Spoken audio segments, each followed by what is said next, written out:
The number one product I get asked about the most as a creator is this guy right here, which is the Rode PodMic. Biggie, what do you think of it? Is it worth it? How long have you had it? What do you plug it into? Like everything. When it comes to streaming and podcasting or people just seeing it in my setup, this is one of the top things that people request information about. So after like 3 years with this, I was like, it's just a perfect time to just make a video honestly talking about this. Now, today I'm not going to get into like super specific audio tech, okay? There's other creators out there like Tim Buck, for example. I'll leave a link to his video on this microphone in the description because he's way more educated on it if you specifically want to know everything about this. The only thing I can do today is, as a creator, share my actual experiences, likes and dislikes about this thing, and just hope that maybe it helps you in some way. If this video does help push you in the direction of wanting to get something like this, I'm just letting you know the links in the description that are Amazon links are my affiliate links. So they do help me out as a creator. I'm just trying to be as transparent as possible. Anyways, I got this microphone a few years ago, and if you're going to ask me the question, do you like it? Do you enjoy it? The simple answer is yes. In fact, I have two of them now. I have one in my creative studio space where I do podcasts or voiceovers, this room right here. And then I have another one in my gaming and streaming setup. Right now, you're just listening to this audio go directly into my Sony FX3 with that Sony FX3 preamp on the top. Now, that is one thing I do want to point out about the Rode PodMic. This thing does sound amazing, and you can buy it and just plug it directly into something like a Scarlett or a PreSonus audio box, some kind of just audio interface, and it will work, but you will have to turn it up. You will not get the audio that I get from my DBX 286S preamp, for example, or my Rodecaster Pro when I'm streaming. I'm just giving you the heads up that if you want the sound other creators get out of this microphone,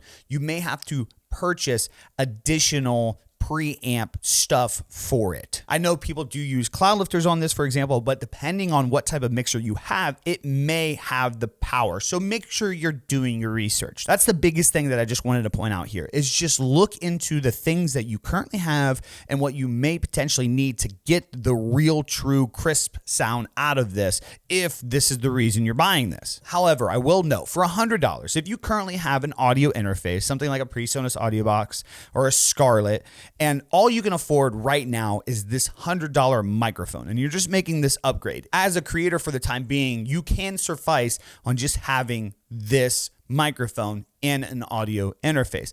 You might get a little noise in your audio. It may not sound as perfect as what you think, but it will get the job done until you can get to that point to buy additional things to make it sound even better. That is what I love about this. For $100 and another $150 preamp, I'm able to get the quality out of this on some people's setups with a $400 microphone and a $200 preamp. Although I'm not super audio tech savvy, I've had experiences through multiple microphones through the years. And this has been the longest, most consistent microphone that I have utilized with all my content creation. And honestly, I have no need or desire to want to get a different microphone. If I want to be professional and get the audio talking overlays, I can do that. If I just want to be a streamer, a podcaster, and have conversations and move, as long as I'm within a certain area, it gets the job done. With the way that I talk, I do get some pops a lot out of these microphones, specifically when I'm doing like voiceover work, not necessarily when I'm doing streaming and gaming because it's all ran through the Rodecaster Pro,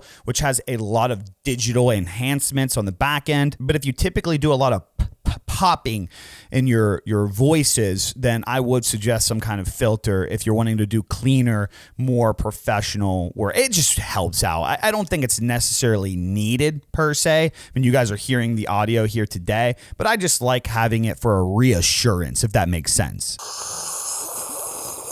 ASMR. My refrigerator just turned on, and I'm very curious how good. Let me know in the video. Can you hear the refrigerator right now? Moving on. Now, I'm assuming the reason why you're checking today's video is you're probably on the fence about this, or maybe you're just genuinely into this stuff and you're very educated in it. So maybe you can leave us some feedback and information down below. I'm all ears. At the end of the day, I'm just having a conversation about my experiences with something so that maybe it helps other creators out there. However, if you are on the fence because this is something that you're looking to upgrade, I understand where somebody like me, the price of this, like $100 is a steal for this. It's a no-brainer to a full-time creator like myself. But I remember being in that spot where like the first time I spent $70 on a microphone, like just a USB microphone, it was a big investment for me. And then the first time that I bought an audio interface and an Audio-Technica microphone, that was a huge investment for me. I will just leave you with this reassurance today about this microphone. If you do it correctly, educate yourself, do a little research.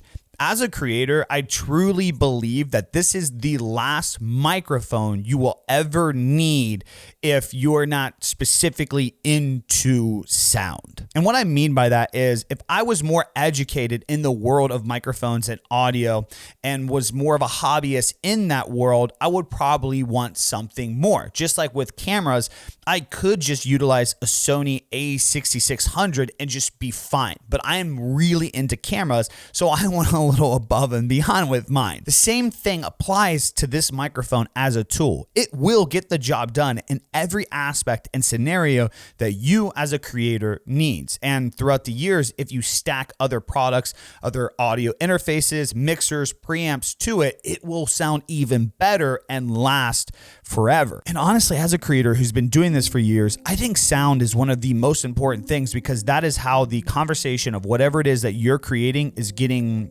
presented to the viewer. And I think this as a tool for $100, it not only gets that job done, but it does it extremely well. Sure, technically speaking, there's better options out there.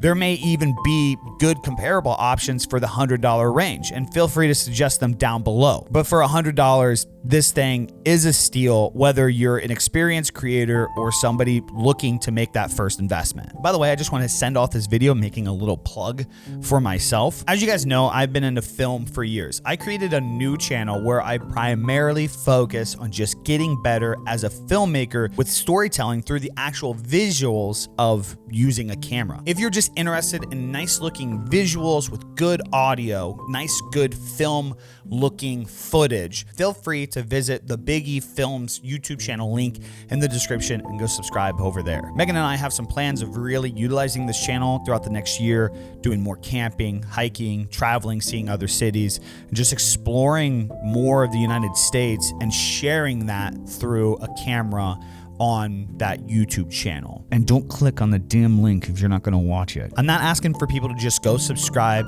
and be a number. I'm just offering for people out there that would genuinely want to watch that content.